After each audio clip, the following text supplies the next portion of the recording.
Assalamualaikum warahmatullahi wabarakatuh. Waalaikumsalam warahmatullahi wabarakatuh. Salam sejahtera bagi kita semua. Kami dari kelas 03 SAKP 006 akan menjelaskan tentang siklus pengeluaran. Pertama-tama, kami mengucapkan terima kasih kepada Bapak Juli Ismanto, SKM MM, yang telah membantu kami dalam menyelesaikan tugas ini. Sebelum kami menjelaskan materi, izinkanlah kami memperkenalkan diri terlebih dahulu.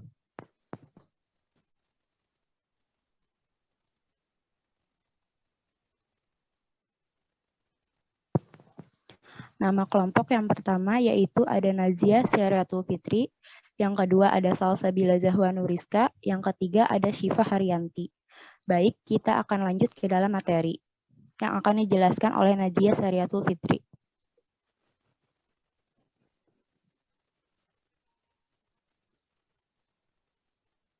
Terima kasih Caca. Di sini saya akan menjelaskan tentang siklus pengeluaran. Siklus pengeluaran merupakan serangkaian aktivitas bisnis dan kegiatan pengolahan data yang berhubungan dengan pembelian dan pembayaran atas barang dan jasa yang dibeli. Siklus ini memfokuskan pada pembelian bahan baku barang jadi, supplies, dan jasa.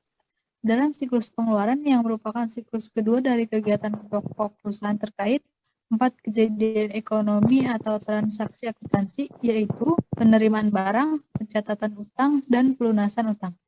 Dalam melaksanakan keempat transaksi tersebut, perusahaan menggunakan 4 buah subsistem, yaitu sistem pembelian, sistem penerimaan, sistem pencatatan utang atau sistem voucher, dan sistem pengeluaran kas.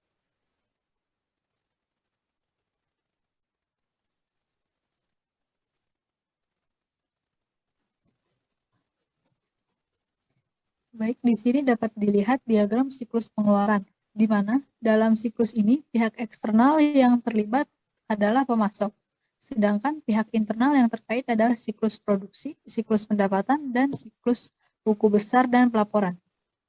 Bentuk interaksi antara siklus pengeluaran dan siklus lainnya adalah siklus pengeluaran menerima pemberitahuan dari siklus pendapatan dan siklus produksi tentang kebutuhan barang dan bahan baku, dan juga memberitahu kapan barang tersebut harus diterima. Siklus pengeluaran juga mengirimkan data biaya ke siklus buku besar dan pelaporan untuk dimasukkan ke dalam laporan keuangan dan laporan kinerja interaksi tersebut. Selanjutnya akan dilanjutkan oleh rekan saya, Syifa Haryanti. Terima kasih Nazia. Di sini saya akan menjelaskan mengenai tujuan umum siklus pengeluaran.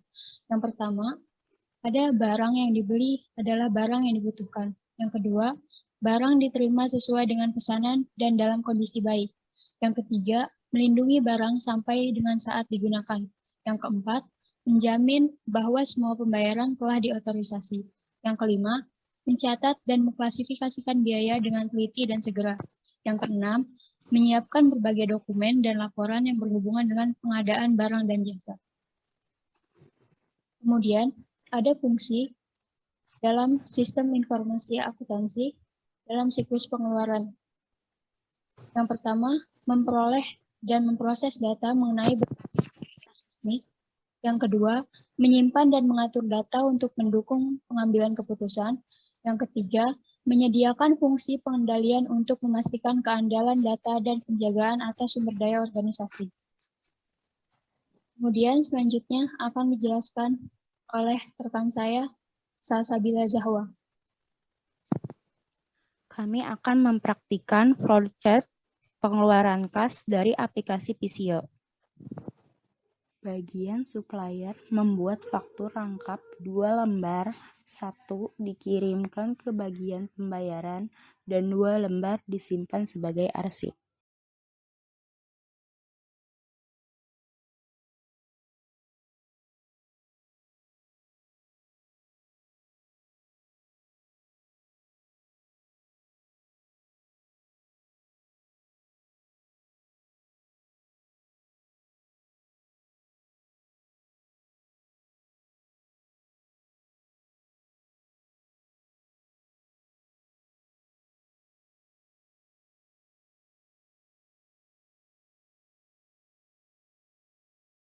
Bagian pembayaran menerima faktur 1 lembar dari supplier. Berdasarkan faktur tersebut, bagian pembayaran membuat surat permintaan pengeluaran SPPK rangkap 2 lembar 1 dikirimkan ke manajer dan lembar 2 disimpan sebagai arsip.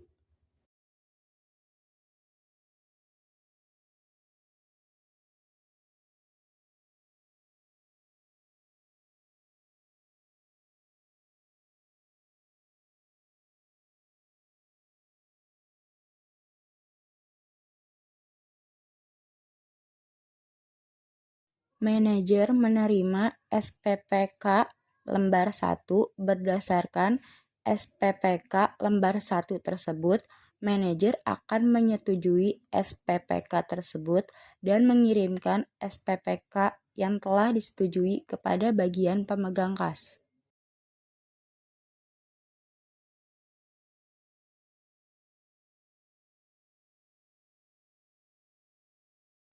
Bagian pemegang kas menerima SPPK yang telah disetujui. Berdasarkan SPPK yang telah disetujui tersebut, bagian pemegang kas membuat bukti kas keluar BKK rangkap 3 lembar 1 beserta uang dikirimkan ke bagian pembayaran, lembar 2 dikirimkan ke bagian akuntansi, dan lembar 3 disimpan sebagai arsip.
Bagian pembayaran menerima BKK lembar 1 beserta uang. Selanjutnya, bagian pembayaran melakukan pembayaran kepada supplier.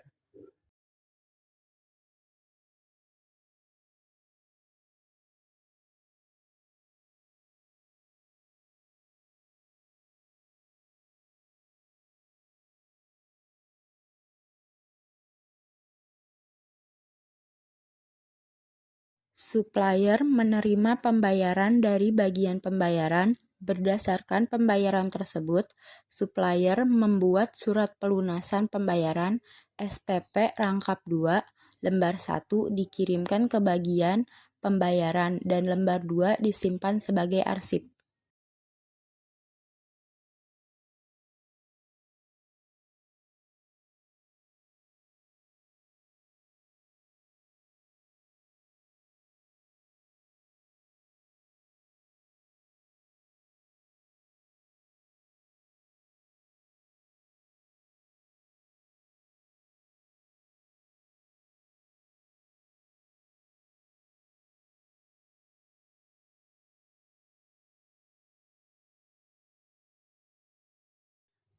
Bagian pembayaran menerima SPP lembar 1, kemudian membuat laporan pembayaran LP rangkap 2 lembar 1 dikirimkan ke bagian akuntansi, dan lembar 2 disimpan sebagai arsip.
berdasarkan BKK lembar 2 dari bagian pemegang kas dan LP lembar 1 dari bagian pembayaran, bagian akuntansi membuat laporan pengeluaran kas LPK rangkap 2 lembar 1 dikirimkan ke manajer dan lembar 2 disimpan sebagai arsip.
Dan terakhir kita akan menggambarkan terminal untuk mengakhiri flowchart-nya.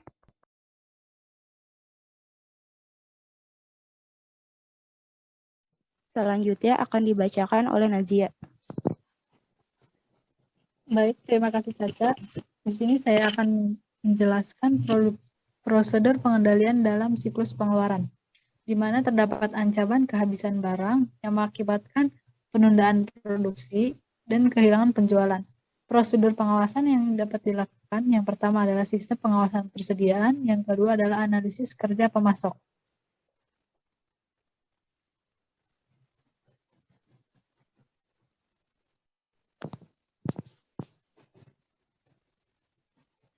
Yang kedua, ancaman pembelian barang dengan kualitas rendah, di mana yang mengakibatkan yang pertama penundaan produksi, yang kedua harga pokok terlalu tinggi. Dan prosedur pengawasan yang dapat dilakukan yang pertama adalah gunakan daftar pemasok yang disetujui, yang kedua adalah review order pembelian, yang ketiga adalah analisis kinerja pemasok. Baik, selanjutnya akan dilanjutkan oleh rekan saya, Syifa Haryanti. Saya akan melanjutkan. Ancaman yang ketiga yaitu ada kehilangan data yang mengakibatkan data tidak akurat untuk pembuatan keputusan dan kehilangan informasi rahasia dan penting perusahaan. Dan prosedur pengawasan yang bisa dilakukan yaitu prosedur backup recovery dan pengawasan akses logis dan fisik.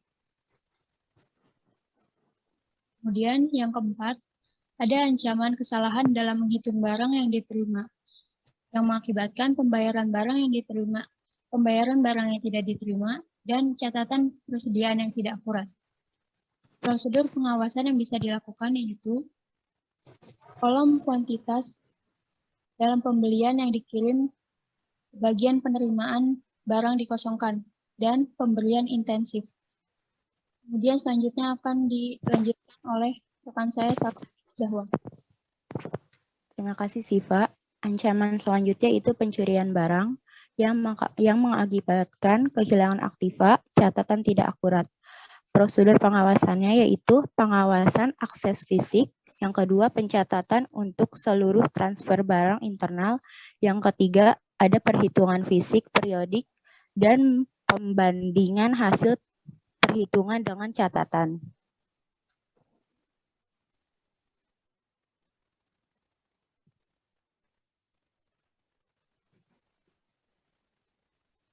Ancaman selanjutnya yaitu kesalahan dalam pencatatan dan posting pembelian dan pembayaran yang mengakibatkan yaitu laporan keuangan tidak benar atau akurat, keputusan tidak tepat. Prosedur pengawasannya yaitu pengawasan entry data. Yang kedua, rekonsiliasi periodik rekening, buku besar, dan rekening buku pembantu.